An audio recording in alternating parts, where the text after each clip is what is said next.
Sunday টাইমসের এক রিভিউতে লর্ড অফ দ্য রিংস সম্পর্কে একটা কথা বলা হয়েছিল। পরবর্তীকালে কথাটা কিংবদন্তি হয়ে রয়েছে। কথাটা হচ্ছে, the English speaking world is divided into those who have read Lord of the Rings and those who are going to.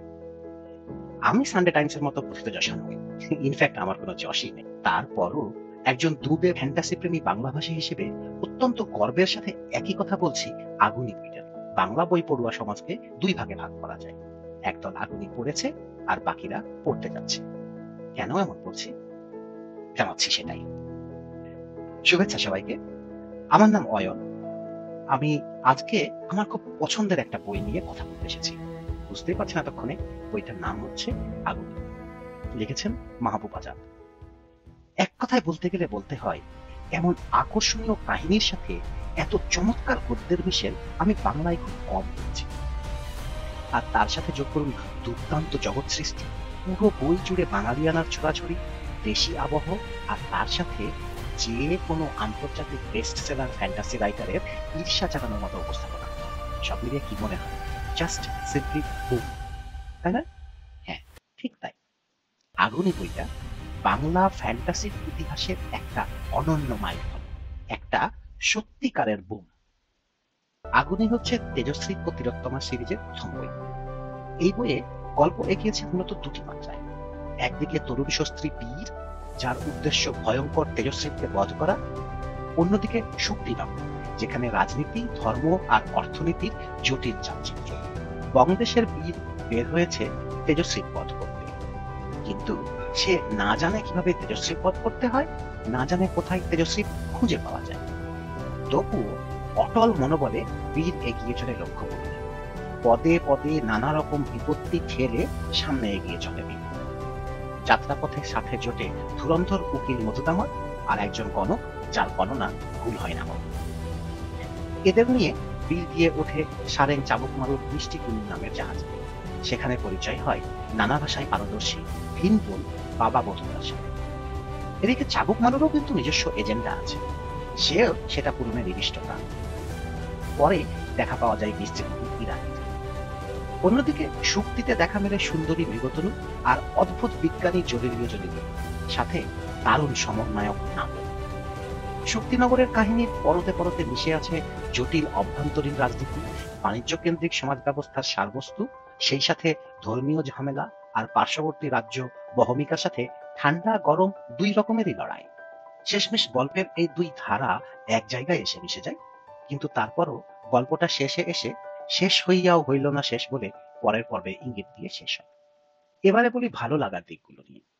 সবার প্রথমে যেটা বলতে হয় সেটা লেখন শৈলী। মাহবুব আজাদের লেখা এমনিতেই দুর্দান্ত, আগুনিতে এসে সেটা যেন আরো পূর্ণতা পেয়েছে। বিশেষ করে বড়দের রূপকথা লেখার জন্য তিনি এত চমৎকার অথচ সহজ, ঝরঝরে অথচ সাহিত্যমান সম্পন্ন একটা ভাষার সৃষ্টি করেছেন যে পাঠকের পক্ষে তার গল্পের সাথে একাত্ম হয়ে যাওয়া খুবই সহজ। মাত্র এক তরিতে মিশেবেন বইটির সাথে, এতই কারণ। লেখকের অসাধারণ দক্ষতার গুণে কাহিনীর সাথে পাঠকের দূরত্ব তৈরি হয় না মোটেও, বরং পাঠক থাকেন এর দৃশ্যপট আর চরিত্রদের খুব কাছাকাছি। ফলে এক লহমায় আগুনের মধ্যে ডুবে যেতে পাঠকদের বিন্দু মাত্রও সমস্যা হয় না। এবার আসি জগৎ সৃষ্টি নিয়ে। আগুনের জগৎটা কাল্পনিক হলেও এটা আদতে আমাদের চেনা পৃথিবী। বলা হয়েছে অভিন্ন পৃথিবী, ভিন্ন ভূবিন্যাস। কিন্তু চেনা পৃথিবী হলেও বং, জন, শক্তি, বহমিকা ইত্যাদি দেশগুলোর সাথে আমাদের পরিচিত দেশের খুব মিল আছে। আবার মিল থাকলেও তারা পুরোপুরি কিন্তু এক নয়, একটু আলাদা। আর এখানেই লেখকের মর্যাদা। প্রতিটি রাজ্যের কৃষ্টি সংস্কৃতি খুব সুন্দরভাবে তুলে ধরা হয়েছে টুকরো টুকরো ঘটনার অলঙ্করণের মধ্য দিয়ে। রাজ্যগুলোর সাংস্কৃতিক পরিচয় যে ভিন্ন সেটাও ফুটে উঠেছে সুন্দরভাবে। তাই আমরা দেখি সুজলা সুফলা বঙ্গদেশীদের সহজিয়া রূপ, পাশাপাশি রুক্ষ কঠোর এলাকার পাশাদের রূঢ় মানসিকতা। শক্তির ব্যবসাদারদের অর্থকেন্দ্রিক চিন্তা ভাবনার পাশাপাশি ফুটে ওঠে বাবা বধূদার দেশের লোকদের উপার্জনের জন্য দূর দূরান্তে ভ্রমণের তাগিদ। গুরুত্বপূর্ণ রাজ্যগুলোর মুখের ভাষাও কিন্তু লেখক নিয়ে এসেছেন বিভিন্ন আঞ্চলিক ভাষা থেকে। শক্তির চৌধুরীরা দেশের এক শ্রেণীর চৌধুরীদের কথা মনে করিয়ে দেয় সহজে। তাদের মুখে কলকাতার ভাষা আশ্রয়ী বাক্য শুনতে বেশ মজা পেয়েছে। জগৎ তৈরির অন্যান্য উপকরণগুলো খুব সামঞ্জস্য, যেমন বিভিন্ন দেবদেবীর উপাসনা। দেবদেবী অনুযায়ী উপাসনার ধরন বদলে গেছে প্রার্থনার অনুপাত। উদাহরণ দিন, বাতাসের দেবী হচ্ছেন হু হু, কুহুর ভক্তরা দেবীর উদ্দেশ্যে বাতাসে খই ওড়ান। এইরকম ভাবে কল্পনার জগৎটিকে এমন এক সুসামঞ্জস্যপূর্ণ সুতো দিয়ে বেঁধেছেন মাহবুব আজাদ যে সবগুলো জিনিসকে মনে হয় খুব স্বাভাবিক। ঠিক আমাদের বাস্তব পৃথিবী নয়, কিন্তু দূরেরও নয়, হাত বাড়ালেই যেন ছেঁয়া যাবে অনায়াসে। আর আগুনের যে জিনিসটা সবচেয়ে বড় আকর্ষণ মনে হয়েছে আমার কাছে, সেটা হলো ফান অ্যান্ড ফান। সবকিছুতে এই মজার স্পর্শ আছে, যেটা পাঠককে আনন্দ দেবে, আবার ঘটনার ঘনঘটা বা কাহিনীর গুরুত্ব বিন্দুমাত্র হ্রাস করবে না। সেই সাথে সমসাময়িক ঘটনাবলী বা আমাদের পৃথিবীর কিছু সূক্ষ্ম রেফারেন্স এসেছে, যেটা সচেতন পাঠক মাত্রই ধরতে পারবেন এবং ধরতে পেরে দুর্দান্ত মজা পাবেন। যেমন বিজ্ঞানী জলিলীয় যতীন। এই বিজ্ঞানী দূরের জিনিস কাছে দেখার যন্ত্র আবিষ্কার করেছেন। পরিচিত লাগছে না? আবার এই বিজ্ঞানী যখন বলেন অসম্ভবকে সম্ভব করাই জলিলীর কাজ, তখন বাংলাদেশের অন্য একজনের কথা মনে পড়ে যায় না? এছাড়াও ধরুন মাঝ দুপুরে ডেকে ওঠা একটা বিটকেল পাখির নাম দিবাঘুঁচু। তো মতিকণ্ঠের সঙ্গে যাদের পরিচয় আছে তাদের কাছে তো ঘুঁচু শব্দটাকে নতুন করে পরিচয় করে দেওয়ার কিছু নেই। আগুনের পরতে পরতে এরকম আরো অজস্র মজাদার উপাদান ছড়িয়ে আছে। চরিত্র চিত্রণের প্রসঙ্গে বলবো, বাংলা ভাষার আর কোনো ফ্যান্টাসিতে আমি এত চমৎকার চরিত্র বিন্যাস পাইনি। শুধু তাই না, প্রতিটি মূল চরিত্র যেমন স্বতন্ত্র, তেমনি তাদের আবেগ, অনুভূতি, চিন্তা ভাবনার ধরন মননশীল পাঠকের বুঝতে একটুও কষ্ট হবে না। প্রধান চরিত্রগুলোর ক্যারেক্টার কার্ভ স্পষ্ট বোঝা যায়। সেই সাথে এটাও বোঝা যায় তাদের আর্কের শিখরে পৌঁছতে এখনো বাকি আছে। বীরের কথা তো আগেই বললাম, দুর্দান্ত দুঃসাহসী, অথচ কম বয়সের কারণে এখনো পুরোপুরি পরিণত নয়। তার পাশাপাশি গল্পের ভিড়ের নাট্যর সাথে তুলনা করলেই দুজনের চরিত্রের মিল এবং পার্থক্যটা স্পষ্ট বোঝা যায়। উকিল মধুদামা, আহ, এই চরিত্রটা ছাড়া আগুনি বইটাই আলোনি হয়ে যেত। আমি বাজি ধরে বলতে পারি আপনি মধুদামানকে যেমন গালি দেবেন তেমনি পছন্দও করবেন। এইরকম আরেকটা পরস্পর বিরোধী বৈশিষ্ট্য সম্পন্ন চরিত্র বিজ্ঞানী জলিলীয় যতীন। তার জ্ঞান সাধনা আর নারী লিপসা, এ দুটোই পুরোই 180 ডিগ্রি ঘোরানো বৈশিষ্ট্য, কিন্তু উপস্থাপনার গুণে সেটা মোটেও অস্বাভাবিক লাগে না। সারেং চাবুক মারু, তার চরিত্রের কঠোর দিকটা তো ফুটে উঠেছে, পাশাপাশি কোমল দিকটাও প্রকাশ পেয়েছে সুন্দরভাবে। আর ইরারি, আগুনি বইয়ের সবচেয়ে ব্যক্তিত্ব সম্পন্ন চরিত্র মনে হয়েছে ইরারিকে। এখানে একটা কথা অবশ্য বলতেই হবে, আগুনি মূলত পুরুষ প্রধান। মূল নারী চরিত্র বলতে এখন পর্যন্ত ইরারি আর মৃগত। হয়তো যে সময়ের কথা লেখক বলছেন সে সময়টাকে এইভাবেই দেখাতে চেয়েছেন, কিন্তু বাকি নারী চরিত্রগুলো বড়ই একপেশে। এখানে আর একটু বিস্তৃতি থাকলে ভালো লাগতো। যাই হোক, আগের আলাপের সূত্র ধরে বলি, চরিত্রগুলোর নামকরণেও কি যে মজা আর লেখকের মুন্সিয়ানা লুকিয়ে আছে তা বইটা না পড়লে বোঝা যাবে না।